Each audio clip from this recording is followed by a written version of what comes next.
English में बोलते हैं इसको इलेक्ट्रिक पावर। क्या बोलेंगे? Electric power. अब यहाँ पे एक चीज देखिए, आपको 9th स्टैंडर्ड में सीधा शक्ति पढ़ा था आपने, पी पढ़ा था, जिसमें पढ़ा था कार्य करने की दर को शक्ति कहते हैं। यानी वहां पे आपका सूत्र था P बराबर W बटा T, यानी कार्य करने की दर, दर का मतलब बटे में T आएगा, समय आएगा, तो कार्य करने की दर को क्या कहते हैं? शक्ति कहते हैं। ये पढ़ाया था आपको। तो यहाँ पे देखिए एक चीज आपने ये भी पढ़ा होगा, V बराबर W बटा Q होता है, हाँ है ना? तो यहां से अगर मैं W का मान निकालना चाहूं तो ये इसके भाग में Q जो है वो इधर आएगा कि नहीं आएगा?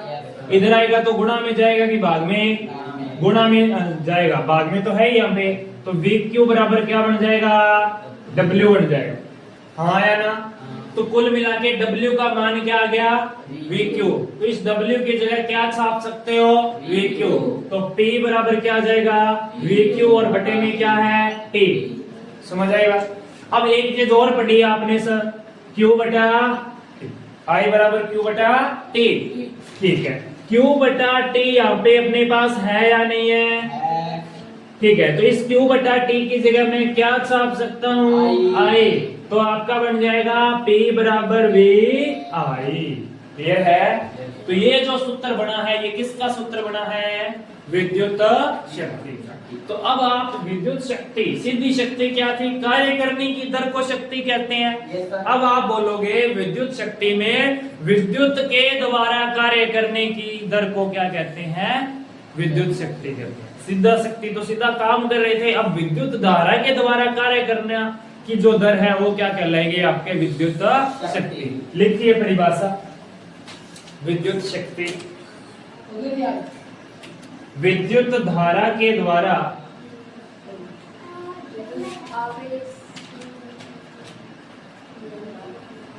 कुछ भी लिख सकते हैं। इस धारा की जगह आप आवेश भी लिख सकते हैं। कार्य करने की दर, धारा के कार्य करने की दर।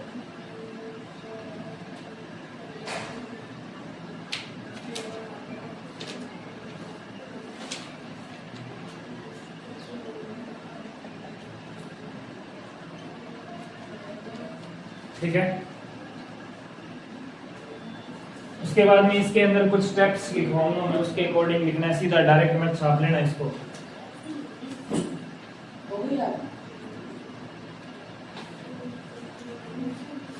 विद्युत शक्ति के सूत्र की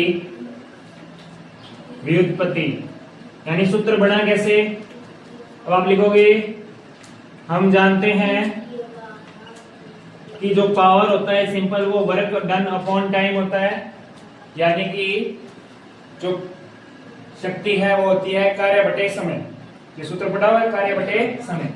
लेकिन आपने ये भी पढ़ा है V बराबर W बटे Q, यहां से क्या आ जाएगा? VQ बराबर W। तो W का मान ये रखेंगे इसमें, तो P बराबर VQ बटे क्या बन जाएगा? T।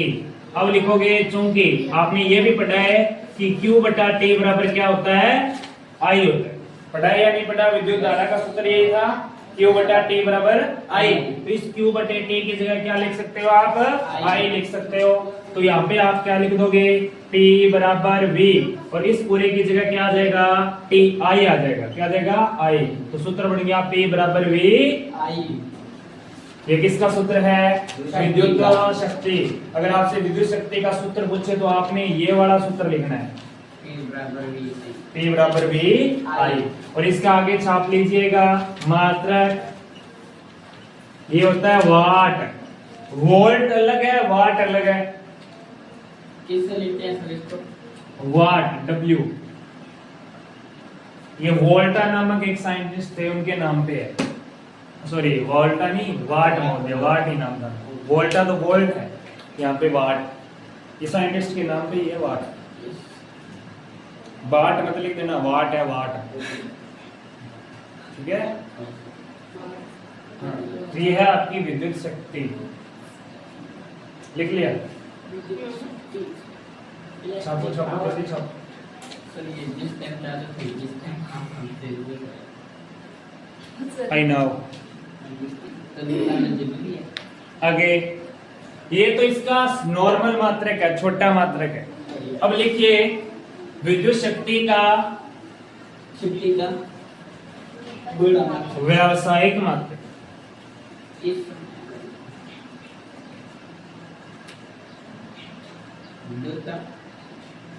विद्युत शक्ति का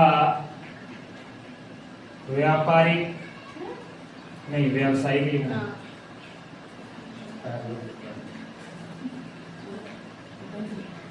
मात्रक जो है 1 किलोवाट घंटा। क्या है? किलोवाट घंटा, जिसको एक यूनिट भी कहते हैं, यानी commercial unit of electric power. Commercial unit of electric power, ठीक है। ये कॉमर्शियल यूनिट क्या है आपका? किलोवाट आवर, या जिसको सिंपल भाषा में क्या बोलते हैं? एक यूनिट। घरों में जो लाइट आती है, ठीक है, उसको अपने किस में मापते हैं? यूनिट में। और यूनिट का मतलब क्या होता है? 1 किलोवाट घंटा। अब 1 किलोवाट घंटा में कितने जूल होते हैं, तो ये फाइंड करना है आपको। किलो का मतलब क्या होता है? 1000 होता है। कितना होता है? 1000। और 1 घंटे में कितने सेकंड होते हैं? 3600। 1 घंटे में ओके सर समझ गया। सेकंड पूछ रहा हूँ, मिनट नहीं पूछ रहा। समझ गया सर मैं 60 गुना 60 3600। अब इनको गुणा करोगे तो क्या आएगा? 36 1 2 3 4 5 0 1 2 3 4 5 0। आगे आ जाएगा जूल। अब इनके अंदर इसको अपने लिखेंगे, साइंस में जो वैल्यू होती है उसको पॉइंटों में लिखा जाता है।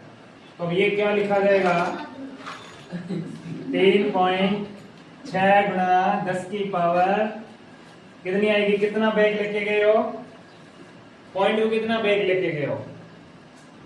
यहाँ पे होता है जहाँ पे पॉइंट, जहाँ कुछ भी पॉइंट वगैरह नहीं हो, कहाँ मारना होता है? लास्ट में। अब पॉइंट को यहाँ से उठा के यहाँ पे लेके गए हो आप।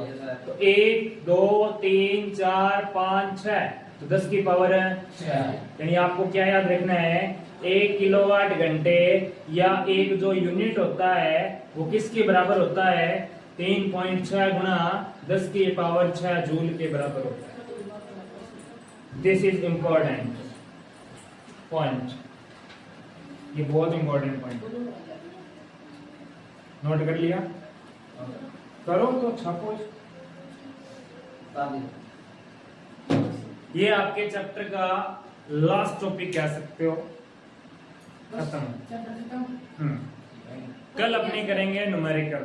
तो जितने भी फॉर्मूले हैं इस पार्ट में सारे अच्छे से याद करके आने। एक बार लास्ट में मैं लिखवा भी देता हूँ सारे के सारे। मैं इधर लिख देता हूँ साइड में। फर्स्ट है Q बराबर एन ई, I बराबर Q बटा टी। मैं लिखूंगे? बिल्कुल लिखोगे सभी। V बराबर I R, V upon I. उसके बाद में आएगा आपके R, T equal R1 plus R2 plus R3। एक आएगा 1 बटे RT, 1 बटे R1 प्लस 1 बटे R2 प्लस 1 बटे R3। इसके अलावा आपके यहाँ पे एक फॉर्मूला रह गया रो बराबर आर ए बटा एल, जो कि प्रतिरोधकता, विशिष्ट प्रतिरोध, या फिर इसको बोलते हैं स्पेसिफिक रेजिस्टेंस या रेजिस्टिविटी अंग्रेजी में। आगे आपके फॉर्मूला है H बराबर आई स्क्वायर आर टी। उसके बाद में आपके फॉर्मूला है T बराबर वी आई।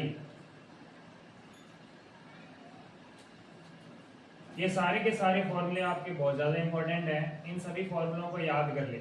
अब एक चीज हो रहा है कि एक फॉर्मूले से दूसरा फॉर्मूला भी बनाया जा सकता है। जैसे आपको इस फॉर्मूले से क्या बनाया जा सकता है? Q इधर आ जाएगा तो क्या बन जाएगा? VQ बराबर W। तो ये एक नया फॉर्मूला बन गया।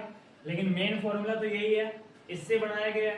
तो आप ये मेन लिखे हैं मैंने। ऐसे तो इसके भी 2-3 और बनते हैं शक्ति के, वो अपने जब न्यूमेरिकल करेंगे तब साथ साथ में पढ़ेंगे। समझ गए बात को? जैसे ये देखो, ये दोनों सेम ही है, इसी से ये बना है, ठीक है। तो ये सारे फॉर्मूले याद करने हैं, साथ में यूनिट याद कर लेना। इसका क्या होता है कूलम, इसका होता है एम्पियर, इसका होता है वोल्ट, और यहाँ पे इसका होता है ओम, और उसके बाद में आ जाओ इसके पास ओम मीटर, और ये है जूल, और ये होता है वाट। याद रख लोगे? बोलो। Yes sir. ये सारी चीजें आपको अच्छे से याद करनी है। अब मैंने ये 2-3 डेफिनेशन इसके अंदर नहीं लिखवाई है, जो कि आपको नोट्स भेजे गए उसमें से देख के लिख लेना। 1 वाट की परिभाषा लिख लेना उसमें से, 1 ओम की परिभाषा लिख लेना उसमें से, ठीक है। यानी 2-3 परिभाषाएं, 1-2 और है जो कि इसमें नहीं लिखवाई मैंने, वो आप खुद देख के लिख लेना। पढ़ने वाली है, उसमें समझने वाला चाहिए, वो डायरेक्ट लिख लेना। अगर समझ नहीं आई तो पूछ, ठीक है। ये चैप्टर खत्म, कल न्यूमेरिकल।